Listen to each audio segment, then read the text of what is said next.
Hace 8 días aprendimos que Dios quiere que seamos ministros. ¿Verdad? La palabra ministro quiere decir, es un siervo de Dios, es un siervo de Dios. No es el ministro de educación, no es el ministro de PAN, y no sé cómo es que le llaman a eso, ¿verdad? Pero no son esos ministros que tenemos en mente. Nosotros somos ministros, dice la Biblia, ministros competentes de un nuevo pacto. Somos siervos de Cristo, competentes, con la capacidad, y esa capacidad la encontramos por supuesto en la palabra de Dios. Pero Dios quiere que cada uno de nosotros participe en la obra de edificación de la iglesia. Dios no quiere que ninguno de nosotros, ¿verdad?, piense más de sí, ¿verdad?, de lo que debiera pensar. ¿Verdad? Es decir, no pensemos que, yo soy capaz y los otros pues, están debajo de mí, yo los veo debajo del hombro. No, jamás. Entonces, tampoco el colmo es de que, no, yo no puedo hacer nada porque pobrecito yo no puedo hacer nada, yo no puedo hablar, yo soy tartamudo, me da vergüenza. Tampoco eso, porque en Cristo somos competentes. Dios nos ha dado esa capacidad, ¿verdad? Y no es en nosotros mismos. Ese poder viene de Dios a través de estar con Él, a través de pasar tiempo con Él. Vimos que este nuevo pacto, ¿verdad? Somos ministros competentes de un nuevo pacto. Y este nuevo pacto empieza cuando Cristo derramó su sangre en la cruz, ¿verdad? Rápidamente. Y hoy yo les pido disculpas porque hay muchos versículos. ¿Verdad? Entonces, ahí están los versículos apuntados ahí por si los quiere leer en la casa, pero yo los tengo aquí apuntados, ¿verdad? Por cuestiones de tiempo. Entonces, me disculpan de antemano. Dice Lucas 22:20, dice, de igual manera, después que hubo cenado, tomó la copa diciendo, esta copa es el nuevo pacto en mi sangre, que por vosotros se derrama. Cuando Cristo derramó su sangre, ¿verdad?, fue para expiación, para perdón de nuestros pecados. Y ahí comienza un nuevo pacto, ¿verdad? Un nuevo pacto. Los pactos en la Biblia, ¿verdad? Rápidamente vimos que los pactos en la Biblia son contratos que Dios hace. Son contratos que Dios hace con las personas y viene acompañado de una promesa. Todos estos pactos que Dios ha hecho, los ha hecho para la nación de Israel. Jamás nosotros podemos pensar, sí, yo voy a hacer un pacto con Dios. Yo voy a decirle, Señor, si usted me da ese trabajo, yo voy a venir a la iglesia todos los domingos. Eso no es un pacto. Eso no es un pacto, ¿verdad? Usted lo puede hacer, ¿verdad? Aunque dice, ya vimos, ¿verdad? Eso dice el libro de Eclesiastés, que cuando a Dios hace promesas, no dudes en cumplirla, ¿verdad? Porque Dios es celoso. Pero Dios es el que hace el pacto. Y algunos pactos que Dios ha hecho son pactos condicionales, otros son pactos incondicionales, ¿verdad? Depende de una condición o no. Dios siempre ha querido relacionarse con las personas, ¿verdad? Y siempre Él ha visto cómo podemos tener comunión con Él. Por ejemplo, tenemos el pacto de Edén, el pacto de Adán, el pacto de Noé, el pacto de Abraham, el pacto de Moisés, el pacto de David y el nuevo pacto. El nuevo pacto, son 7 pactos principales que se mencionan en la Biblia. Ahora, el nuevo pacto comienza cuando Dios anuncia este nuevo pacto en Jeremías, ¿verdad? Jeremías 31, el 31 al 34, y sabemos lo que pasó, ¿verdad? Que Jesucristo vino para ofrecer el reino a los judíos. Es un reino de los cielos, un reino físico, que es Cristo reinando sobre ellos. Pero ya sabemos lo que pasó. Ellos rechazan a su Mesías y lo crucifican. Y cuando Cristo derrama su sangre, es para establecer este nuevo pacto. Pero este nuevo pacto que hace Cristo sigue siendo para la nación de Israel. Nosotros, ustedes saben que la Biblia se dirige a 3 grupos principales, ¿verdad?, de personas. Son los judíos, los del pueblo de Israel, los gentiles, todas las demás naciones y la iglesia, los cristianos. Ahora nosotros, como gentiles, ¿verdad? Si usted está aquí y no es judío, usted es un gentil. Ahora somos salvos por la gracia de Dios. Debido a que Israel rechazó su Mesías, ahora Dios ofrece la salvación a todos. Y ahora nosotros, como en la pura gracia de Dios, el puro regalo que Dios nos da, ahora tenemos una pequeña parte en este pacto. Y por ningún motivo, ¿verdad? Por ningún motivo debemos de pensar que las bendiciones que Dios le dio al pueblo de Israel son para nosotros ahora. Entonces yo tengo que andar como un hijo del rey y que todo esto, no, eso no existe, eso no existe. Somos siervos de Cristo. Dice la Biblia que antes, en Efesios 2, dice que antes estábamos sin Cristo, ajenos a las promesas de Dios, ajenos al pueblo de Israel. Pero ahora hemos sido hechos cercanos por la sangre de Cristo, por ese nuevo pacto que Cristo empezó. Y ahora nosotros podemos participar de este nuevo pacto porque Israel rechazó a Cristo y Dios quiere provocar a celos a su pueblo, ¿verdad? Dice la Biblia que Dios quiere provocar a celos a su pueblo con un pueblo que no es pueblo, los gentiles. Ahora, hoy en día dice también que nosotros somos la iglesia de Dios. Y en parte somos el pueblo de Dios también. Dice en Tito 2:14 que dice Jesús que Jesús se dio a sí mismo por nosotros para redimirnos de toda iniquidad y para purificar para sí mismo un pueblo propio, celoso de buenas obras, dice el versículo. Pero esto no quiere decir que entonces las bendiciones de Israel son para nosotros en este tiempo. Las bendiciones que Dios nos da a nosotros son espirituales. No tienen nada que ver con el reino de Dios, con el reino de los cielos. Dios nos bendijo con toda bendición espiritual. Ahora, ¿qué es esto? ¿Qué es una bendición espiritual? El perdón de pecados, la vida eterna, una posibilidad de reinar con Cristo en el milenio, estar en el cielo. Con solamente estar en el cielo ya es más que suficiente. Ni siquiera merecemos eso. Pero ahora en Cristo tenemos una nueva parte o una pequeña parte en este nuevo pacto. Dice el versículo 2 Corintios 3:6, el cual asimismo nos hizo ministros competentes de un nuevo pacto. Nuestra participación. Hay una parte, ¿verdad?, que es muy importante para Dios. De hecho, es la razón de ser de nuestro existir hoy en día. Si usted está aquí y está respirando, y si usted es cristiano, si usted se arrepintió de sus pecados y ha puesto su fe en lo que Cristo ha hecho por usted, que murió en la cruz por usted, usted tiene una tarea, y es llevar el mensaje de salvación a las personas, a los vecinos, a los compañeros de trabajo, a los que van en el bus, a las personas que usted se encuentre. Usted tiene que decirles, hey, ¿qué pasaría si hoy muere? ¿Dónde iría su alma? Eso es todo. Es llevar el mensaje de Dios, el mensaje de salvación a las personas. Cristo murió por usted, arrepiéntase de sus pecados, crea en Él. Eso es todo, hermanos. Y a veces ocupamos romper el hielo, a veces no, pero no importa, es lo que Dios quiere que hagamos. Esa es nuestra pequeña parte en el nuevo pacto. El Señor Jesucristo entregó lo que conocemos como la Gran Comisión, ¿verdad? En Mateo capítulo 28. Y él entregó la Gran Comisión a sus apóstoles judíos para alcanzar en primer lugar en este nuevo pacto a los judíos.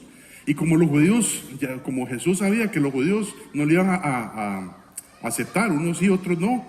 Entonces, a través del apóstol Pablo, Dios quiere alcanzar a todos, porque Dios no quiere que ninguna persona perezca, que todos procedan al arrepentimiento. Ahora, si Dios quiere, si el Señor quiere que participemos en este nuevo pacto, ¿cómo estuvo? ¿Cómo estuvo esta semana que pasó? Nuestra participación en este nuevo pacto. Usted pudiera decir, yo le hablé por fin a mi vecino. Yo le dije que qué pasaría si muriera hoy, ¿dónde iría su alma? Yo hice esto esta semana. Verá, no vamos a levantar la mano, pero esa es nuestra participación en el nuevo pacto. Y si no hicimos nada, hermanos, no estamos haciendo nada. No estamos participando en este nuevo pacto, que es un privilegio poder hacerlo, pero es una gran responsabilidad. Los mediadores del Antiguo Testamento, ¿verdad?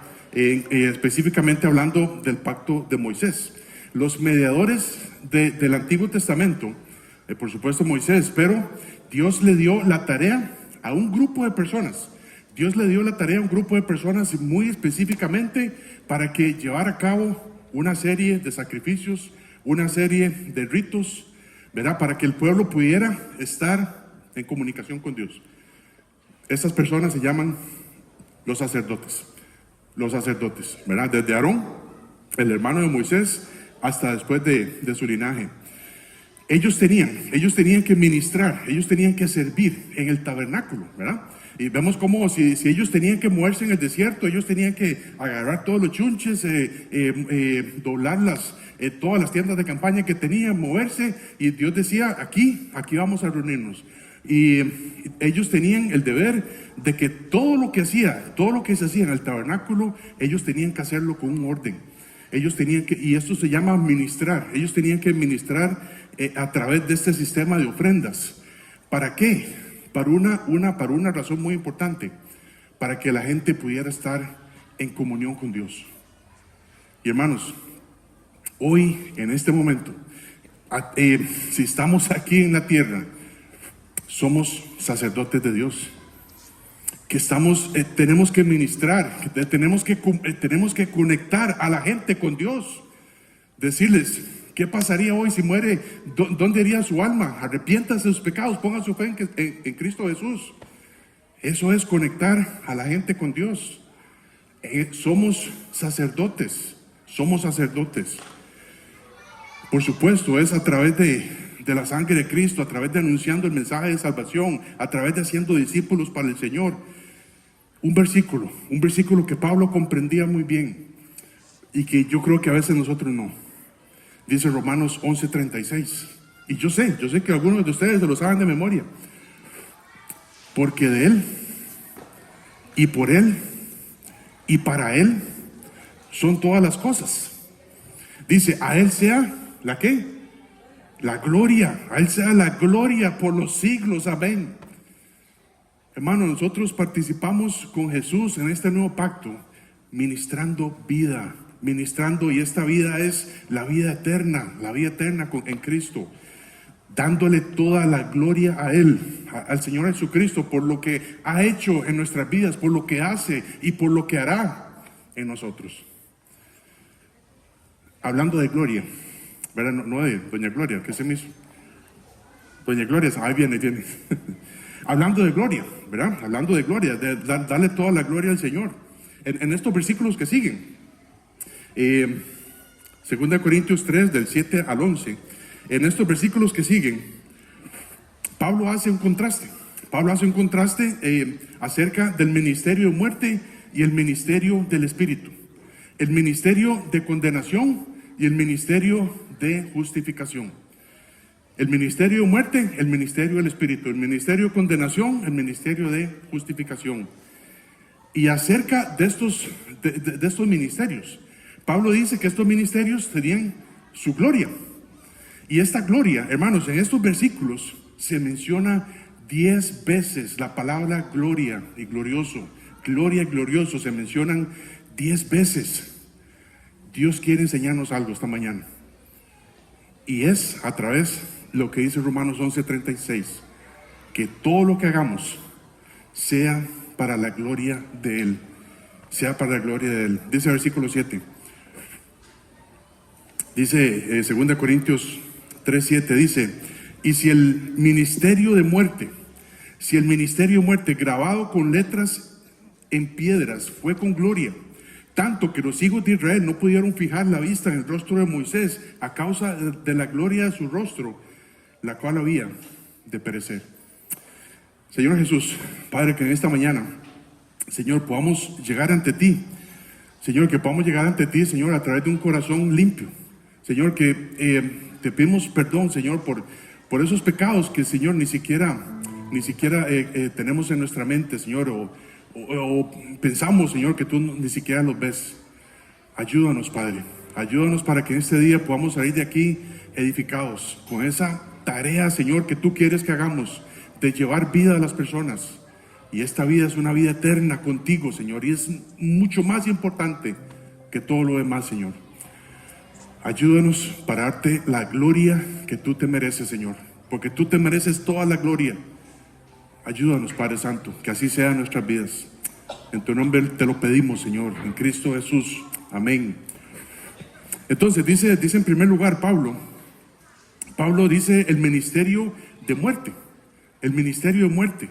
Y esto, por supuesto, hace referencia a las tablas de piedra que Dios le entregó a Moisés, ¿verdad? Que contenían la ley de Dios, ¿verdad? Si has visto la película, sabes qué es esto, ¿verdad? Son las tablas de piedra que Dios baja, o por supuesto, si has leído la Biblia, mejor. Estas tablas de piedra contenían los 10 mandamientos, ¿verdad? Dice el libro de Éxodo 31, el versículo 18. Éxodo 31, 18 dice, y dio a Moisés, ¿verdad? Y Dios dio a Moisés, cuando acabó de hablar con él en el monte Sinaí, 2 tablas del testimonio, tablas de piedra, escritas con el dedo de Dios. Y estas tablas de piedra contenían los 10 mandamientos. Era la ley de Dios. La ley de Dios, hemos visto que la ley de Dios no es pecado. Dice Pablo, en ninguna manera, en el libro de Romanos, la ley de Dios es santa, santa, santa, porque refleja lo que es Dios. Estas mismas tablas que Dios había escrito, ¿verdad? Algo precioso, ¿verdad? Imagínense, tablas de piedra hechas con el dedo de Dios. Cuando Moisés baja del monte, ¿qué hace Moisés con esas piedras, con esas tablas? ¿Qué hace Moisés con esas tablas de piedra? Las quiebra. Y uno dice, ¿cómo? Si esas piedras son santas, santas, santas, ¿verdad? Dice, Éxodo 32, versículo 19, dice, y aconteció que cuando él llegó al campamento, ¿verdad? Moisés vio a la gente edificándose, vio a la gente leyendo la Biblia, vio a la gente sirviendo a Dios, vio el becerro. Moisés vio el becerro y las danzas, y ardió la ira de Moisés, y arrojó las tablas de sus manos, y las quebró al pie del monte. Moisés se enoja. Yo iba a hacer una ilustración aquí, pero no, mejor no, porque después capaz que sale ahí volando las piedras. Lo pensé, pero no, mejor no. Moisés se enojó, ¿verdad? Moisés se enojó y quebró las tablas de piedra que Dios mismo había escrito con su dedo. Y Moisés lo había visto, pero las quiebra, ¿verdad? Las quiebra al pie del monte. Y pensando en estos versículos, ¿sabe que Dios nunca le reclama a Moisés por qué quiebra las tablas de piedra? Yo sí le hubiera reclamado. Dice Moisés, ¿por qué quebró mis tablas de piedra? ¿Qué le pasa? Era una indignación de parte de Moisés. Viendo el pueblo todo lo que Dios había hecho a ojos de todo el mundo en unos cuantos días atrás, viendo cómo Dios llevó a Moisés, los rescató de la esclavitud de Egipto por 430 años de esclavitud, que habían visto cómo Dios envió 10 plagas al pueblo de Egipto, ¿verdad? Y los arruinó por siempre. Vemos cómo ellos vieron cómo Dios abriendo el mar rojo durante toda la noche, ¿verdad? No es eso como está en la película, ¿verdad? Dice que Dios hizo soplar un viento y durante toda la noche el mar se fue abriendo hasta quedar paredes de agua. Y como el pueblo atravesó durante la noche también y el mar, y vemos como los egipcios, ¿verdad? Querían atraparlos, pero Dios los destruye, los ahoga. Vemos cómo Dios los guiaba en el desierto, ¿verdad? A través de la nube, ¿verdad? Ustedes saben, nosotros vivimos aquí en Guanacaste, ¿verdad? Sabemos lo que es una sombra. Una sombra es algo valiosísimo, ¿verdad? Entonces, ellos estaban atravesando el desierto y Dios se pone en forma de nube y va acompañándolos a ellos durante 40 años. Y no solamente en el día, sino que en la noche dice la Biblia que esa misma nube se convertía en columna de fuego para alumbrarles. Ellos ni siquiera tenían que andar candelas, porque Dios los alumbraba siempre. Vemos cómo Dios abre agua de la roca, ¿verdad? De una manera milagrosa. Vemos cómo Dios les manda maná del cielo. Vemos cómo cuando ellos llegan ahí al monte Sinaí, ellos ven la gloria de Dios bajando del mismo monte. Y ellos tuvieron miedo.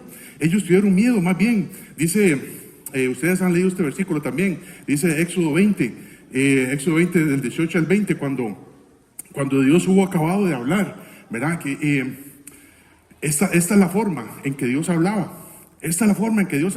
Que cada vez de que Dios decía, no tendrás dioses ajenos delante de mí, esta es la forma en que Dios hablaba. Dice Éxodo 20, 18, todo el pueblo observaba el estruendo y los relámpagos y el sonido de la bocina y el monte que humeaba, y viéndolo el pueblo temblaron y se pusieron de lejos y dijeron a Moisés, habla tú con nosotros y nosotros oiremos, porque no hable Dios con nosotros para que no muramos.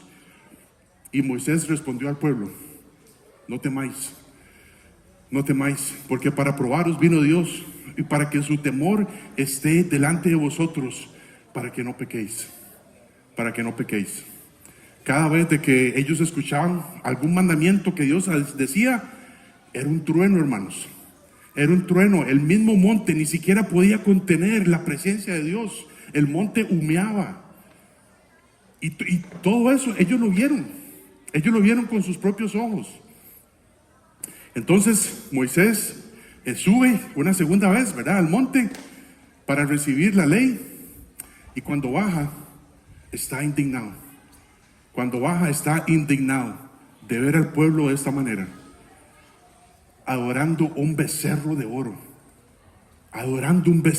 hermanos, adorando a otros dioses en tan poco tiempo, y quiebra las tablas de Dios que Dios mismo había escrito con su dedo. Y uno como cristiano, un cristiano es alguien que se arrepiente de sus pecados y pone su fe en Cristo Jesús. Un cristiano dice, ¿cómo pudieron hacer esto? ¿Cómo el pueblo de Israel pudo hacer esto? Yo no lo hubiera hecho. Muchas veces hemos pensado eso. Pero no es cierto que eso es lo que hacemos nosotros también. Todos los días. Vemos cómo lo que Dios ha hecho por nosotros por amor, que envió a su Hijo Jesucristo para morir por nuestros pecados, para darnos vida eterna, para poner a su Espíritu Santo viviendo dentro de nosotros. Nos pone en una familia espiritual que es la iglesia, para que podamos crecer, para que podamos ser instrumentos de Dios en este mundo, para que podamos participar en este nuevo pacto. Y ya sabemos todo eso, pero es lo mismo que hacemos, o peor, lo que hacemos a comparación del pueblo de Israel. En tan poco tiempo lo que hacemos es esto: nos alejamos de la palabra de Dios, dejamos de testificar, dejamos de confesar nuestros pecados a Dios, y en tan poco tiempo estamos adorando otros dioses. ¿Cómo yo sé que estamos adorando otros dioses? De las 24 horas del día que Dios te da, que es un regalo de Dios para nosotros, de las 24 horas del día que Dios te da, ¿cuánto tiempo dedicas para Él? ¿Cuánto tiempo dedicas para leer su palabra? Un pastor decía, ¿verdad?, el pastor de nosotros decía, si usted quiere escuchar la voz de Dios, lea la Biblia en voz alta. Hermanos. Esta es la palabra de Dios y la tenemos en nuestras manos. Pero muchas veces nos alejamos. Y nos alejamos por el pecado. Nos alejamos porque estamos adorando a otros dioses y no le damos la gloria que Dios se merece. Este miércoles, ¿verdad? De estudio, hombres, hablamos, ¿verdad?, ¿Cómo es posible que David se apartara de Dios también y se fuera a tierras de los filisteos, ¿verdad?, a tener comunión con ellos? Pero es lo mismo que hacemos nosotros. Es lo mismo. Pero si lo hace otra persona, nosotros hacemos lo mismo. este ministerio de muerte. Y aún así es, dice Pablo, este ministerio de muerte tuvo su gloria. Y si con solo estos pocos ejemplos que acabamos de hablar, uno hubiera dicho, imagínese la gloria de Dios viniendo sobre el tabernáculo y nadie podía entrar ahí. Imagínese a Dios hablando a su pueblo a través de truenos y relámpagos. Y este ministerio de muerte causó que Moisés tuviera brillo, ¿verdad? Que el rostro de Moisés brillara. Moisés sube otra vez al monte, ¿verdad? Para que Dios le siguiera dando instrucciones, y cuando baja, esta vez tiene su rostro brillando. No sé, podemos tratar de ponernos un poco aquí, ¿verdad? A ver si nos ilumina un poco, ¿verdad? Pues yo creo que no. Hay demasiada materia gris ahí que tampoco dejara pasar la luz. Pero él sube al monte otra vez, ¿verdad? Dice Éxodo 34:1. Y Jehová dijo a Moisés: alístate 2 tablas de piedra, como las primeras, y escribiré, ¿verdad? Dice Dios, yo escribiré sobre estas tablas sobre estas tablas las palabras que estaban en las piedras, en las tablas primeras que quebraste. Dios le dice, ¿verdad? Venga, Moisés, yo le voy a alistar otras tablas. Dice más adelante, Éxodo 34, versículo 27. Y Jehová dijo a Moisés, ya sabemos lo que Dios le dijo a Moisés, ¿verdad? Yo voy a escribir otras tablas. Y él dice, Jehová dijo a Moisés, escribe tú estas palabras, porque conforme a estas palabras he hecho pacto contigo y con Israel. Y él estuvo allí con Jehová 40 días y 40 noches, no comió pan ni bebió agua, y escribió las tablas en tablas las palabras del pacto, los 10 mandamientos.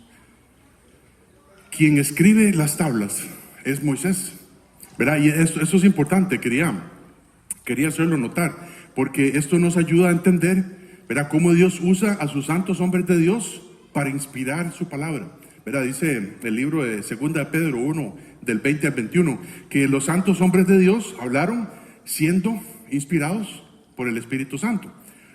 Debido a que Moisés está con Dios, Dios hace que el rostro de Moisés brille, ¿verdad? Debido a que Dios ha estado con Moisés hablando, Dios hace que el rostro de Moisés brille. David, ¿verdad?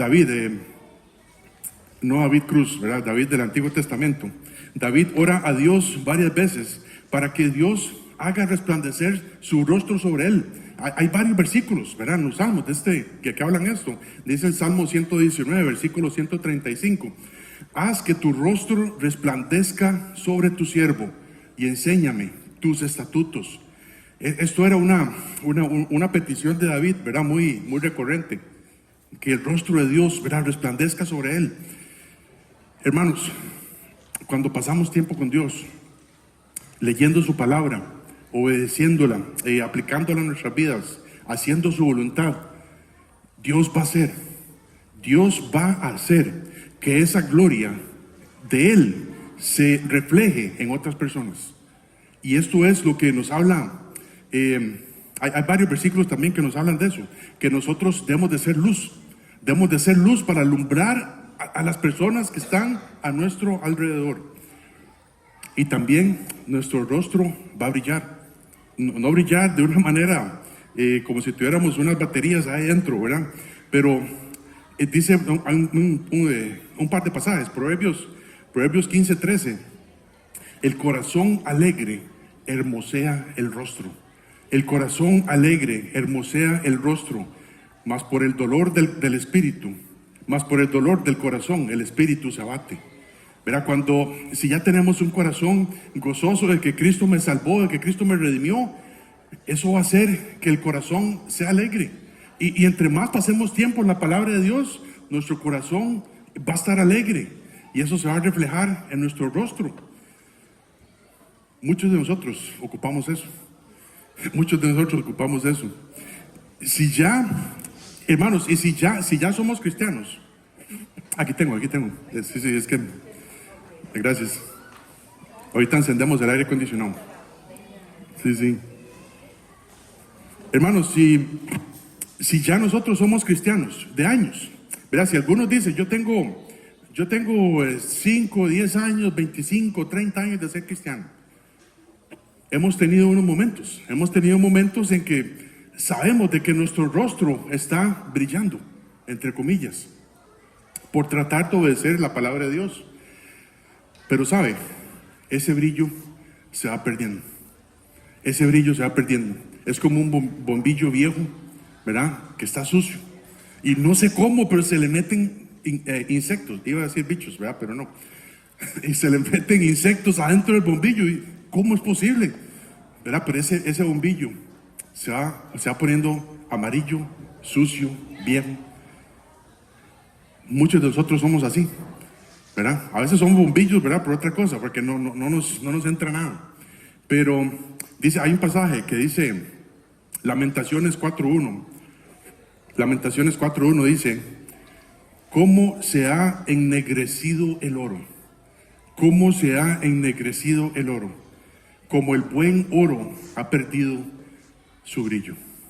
Como el buen oro ha perdido su brillo. El oro, por supuesto, es un cuadro del conocimiento de Dios, ¿verdad? Todo lo que podamos aprender de la palabra de Dios, todo lo que podamos estudiar la palabra de Dios, va a ser oro. Es oro para nuestras vidas.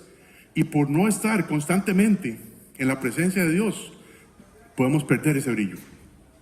Ya no refleja nada. Ya no refleja nada. Entonces, a pesar de que vemos que había gloria en el Antiguo Testamento, ¿verdad?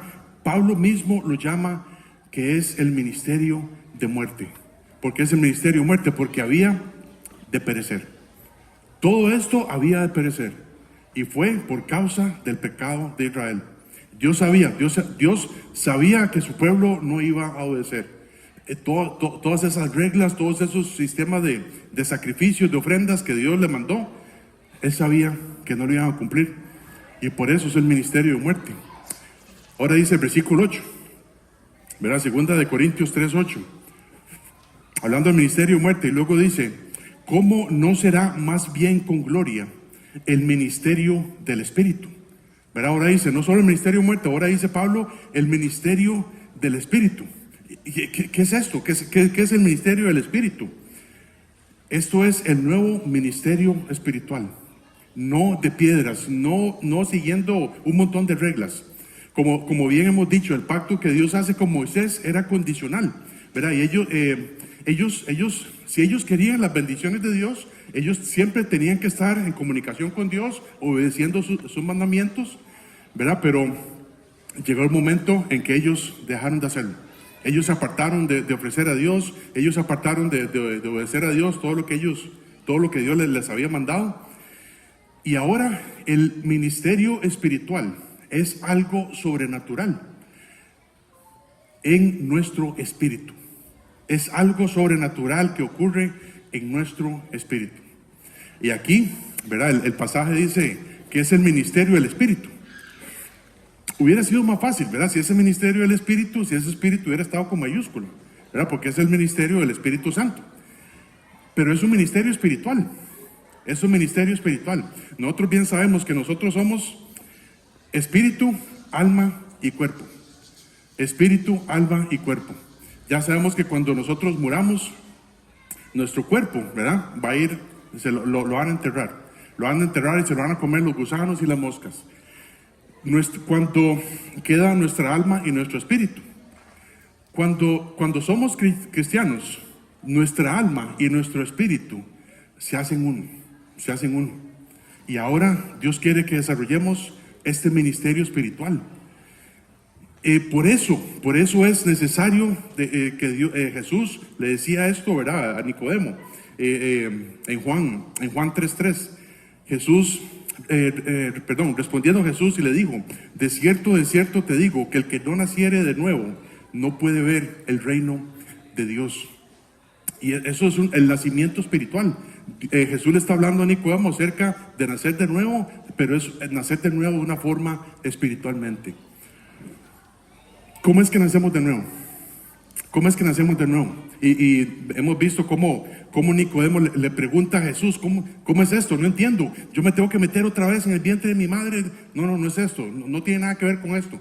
Es un ministerio espiritual, porque su espíritu tiene que volver a nacer.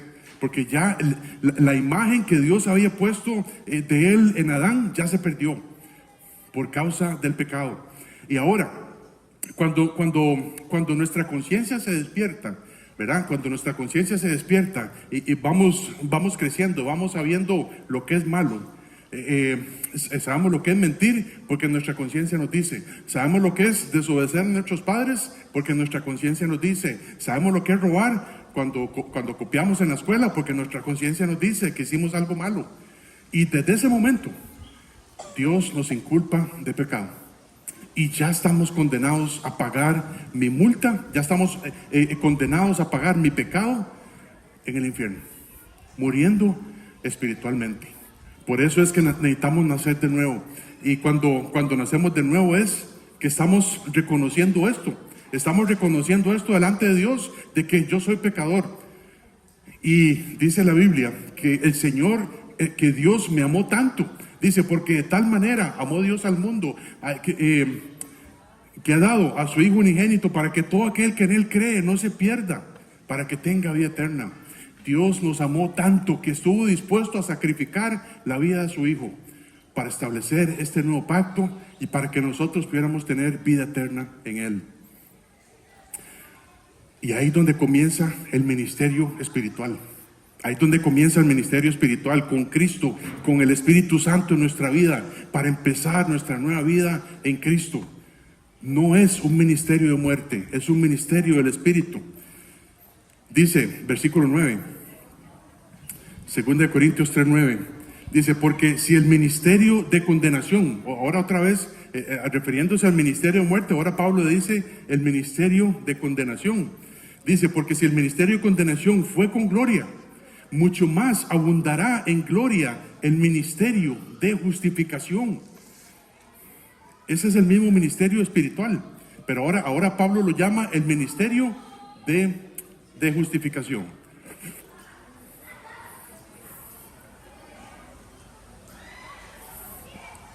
A pesar de que era un ministerio de condenación, ¿verdad? Todo lo que estaba pasando en el Antiguo Testamento fue con una gloria espectacular, ¿verdad? Hemos visto todos estos milagros, ¿verdad? De una manera muy por encima, ¿verdad? Cuando la presencia de Dios venía en forma de nube y se manifestaba en el tabernáculo, ¿verdad? Y hemos pensado esto.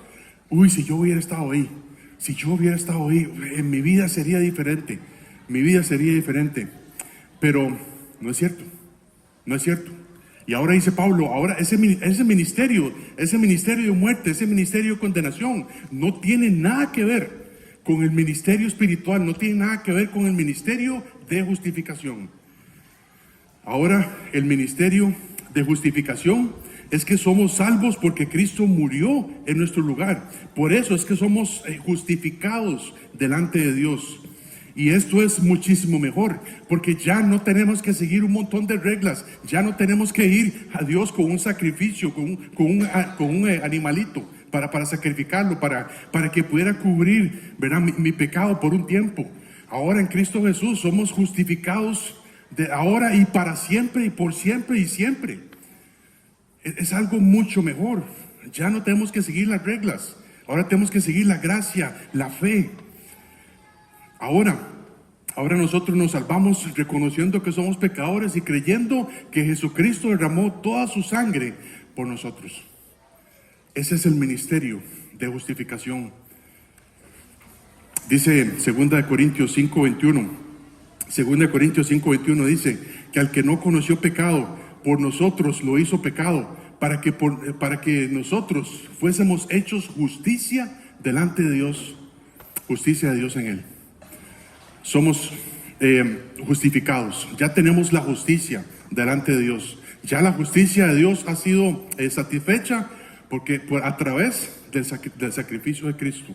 Dice Romanos 1:17, porque en el Evangelio la justicia de Dios se revela por fe y para fe, como está escrito, mas el justo por la fe vivirá.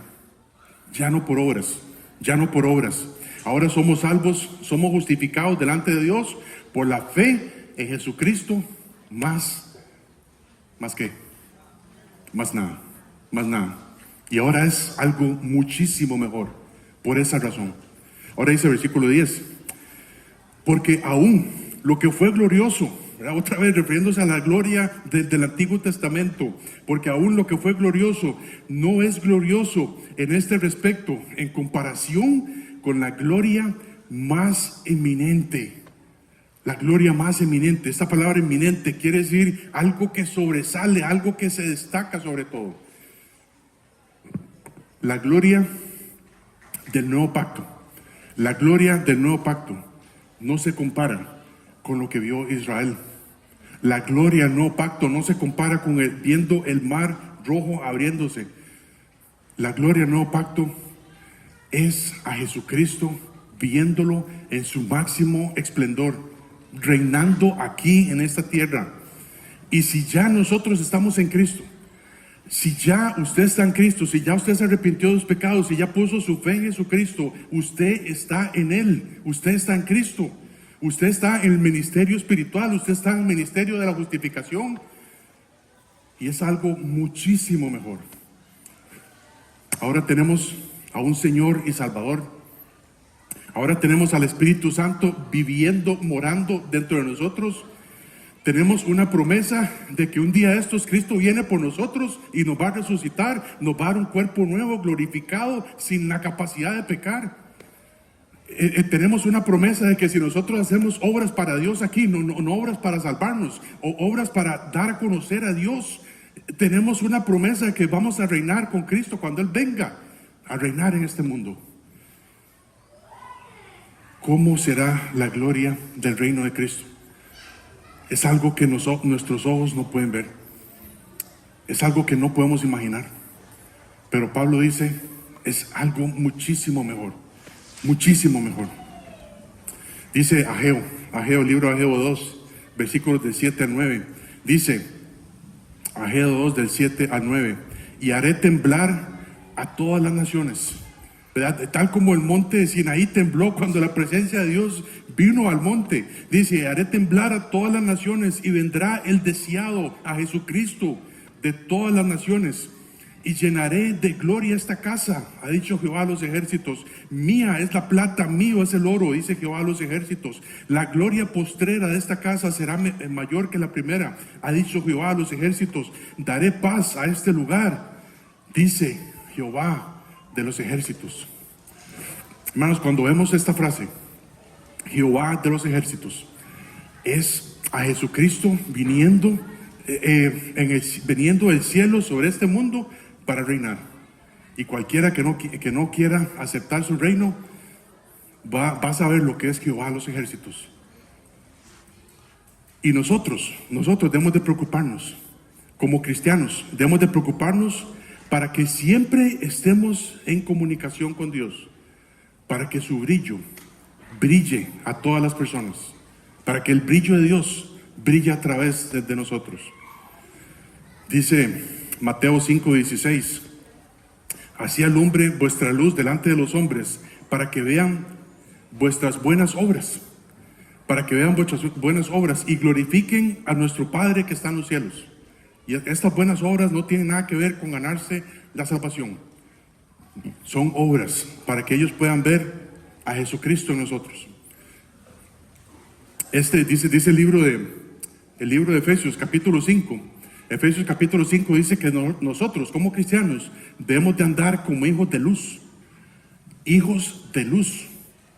Y muchas veces somos hijos de las tinieblas. No alumbramos. La gente no puede ver algo diferente en nosotros. Dice el versículo 11. 2 Corintios 3:11 dice, porque si lo que perece, ¿verdad? El Antiguo Testamento, la gloria, el ministerio condenación, el ministerio muerte, porque si lo que perece tuvo gloria, mucho más glorioso será lo que permanece. Cuando Dios le dio a Moisés su ley, ¿verdad? Cuando Dios le dio a Moisés su ley para establecer su pacto con él y con todo el pueblo, Dios le dio una gloria. Dios le dio una gloria a Moisés. Y Dios permitió que el rostro de Moisés brillara por un tiempo. Que el rostro de Moisés brillara por un tiempo. Después se apagó. Después ese rostro de Moisés se apagó. Yo creo firmemente que es por el mismo pecado de Moisés. Y por supuesto por el pecado del pueblo también. Que Dios dejó de hacer brillar la cara de Moisés. Y esto lo vamos a ver la próxima vez, entonces no quiero meterme mucho en eso. Pero la gloria del nuevo pacto es algo que nunca va a perecer. La gloria del nuevo pacto es algo que nunca va a perecer, porque es algo para siempre. Es algo para siempre. Es el séptimo pacto, el nuevo pacto, es un pacto que Dios va a establecer con Jesucristo reinando. Y es algo para siempre y siempre. Dice 2 Corintios 4:18, no mirando nosotros las cosas que se ven, no mirando nosotros las cosas que se ven, como si nosotros pudiéramos haber visto esa gloria de Dios en el Antiguo Testamento, ¿verdad? Haciendo todos esos milagros, sino las cosas que no se ven. Mirando nosotros las cosas que no se ven, pues las cosas que se ven son temporales, pero las que no se ven son eternas. No vemos la salvación. Hermanos, nosotros no vemos la salvación. No vemos a Jesucristo cara a cara todavía, ¿verdad? Con nuestros propios ojos. No vemos a Jesucristo reinando sobre este mundo todavía. No vemos al Espíritu Santo, ¿verdad?, viviendo dentro de nosotros. No lo vemos. No lo vemos. Pero sabemos que existen, porque la Biblia lo dice. Y dice la Biblia que Dios no miente. Amén. Dice la Biblia que Dios no miente. Entonces tenemos que creerle. Dice Romanos 8:18, pues tengo por cierto que las aflicciones del tiempo presente no son comparables con la gloria venidera. No son comparables con la gloria venidera que en nosotros ha de manifestarse. Hablando de aflicciones, ¿verdad? Muchas veces nos enfocamos en lo que estamos padeciendo. Y a ningún cristiano le gusta tener pruebas. A ningún cristiano le gusta padecer cosas. Debemos de orar por eso, ¿verdad? Cuando alguien está enfermo, cuando alguien está pasando por una necesidad, si somos nosotros también, es algo muy duro. Pero lo más importante para nosotros es poner nuestros ojos en la gloria venidera. Poner nuestros ojos en el nuevo pacto, que Cristo reinando en este mundo, y nosotros podemos ser parte de eso. Hermanos, si queremos ser parte del nuevo pacto, debemos ser ministros, debemos ser siervos de Dios, llevando el mensaje de salvación a todas las personas. Debemos de pasar un tiempo todos los días con Dios, a través de su palabra, leyéndola, obedeciéndola, aplicando nuestras vidas, sabiendo que el Espíritu Santo nos guía a toda la verdad, y sabiendo también que el Espíritu Santo nos convence de pecado. Y si nosotros estamos haciendo algo malo, cada vez de que nosotros pasamos un tiempo en la palabra, muy a menudo sucede esto. Ay, híjole, este versículo mejor me lo brinco porque Dios me está haciendo así. Porque Dios me está haciendo así. Y es el Espíritu Santo. Es el Espíritu Santo que nos está hablando, ¿verdad? No de una forma literal, pero nos está hablando a través de la palabra de Dios. Y dice, ay, yo tengo que cambiar, pero no lo hago. Y si no sigo ahí. Dice la Biblia que nosotros debemos de apartarnos del pecado. Debemos de apartarnos del pecado. Y cada vez de que nosotros nos caemos en pecado, vamos a volver a pecar, porque estamos todavía en este cuerpo de muerte. Vamos a volver a pecar. Pero es muy diferente andar en pecado que caerse en el pecado. Hermanos, y así debemos de ser ministros de Dios, de este nuevo pacto, a través de teniendo un tiempo con Dios todos los días. Y un día de estos vamos a llevar fruto. Un día de estos vamos a llevar fruto. Dice el libro de Gálatas 5, 22 y 25. Mas el fruto del Espíritu es. ¿Qué es el fruto del Espíritu? Amor, gozo, paz, paciencia, benignidad, bondad, fe, mansedumbre, templanza. Contra tales cosas no hay ley. Contra tales cosas no hay reglas. Usted puede abundar en amor, usted puede abundar en gozo, puede abundar en paciencia. No hay reglas. Pero los que son de Cristo han crucificado la carne con sus pasiones y deseos. Si vivimos por el Espíritu, andemos también por el Espíritu. Eso es diferente a andar en pecado, andar en la carne, andar en el Espíritu. Porque de Él y por Él y para Él son todas las cosas. A Él sea gloria por los siglos de los siglos. Amén. Vamos a orar. Padre.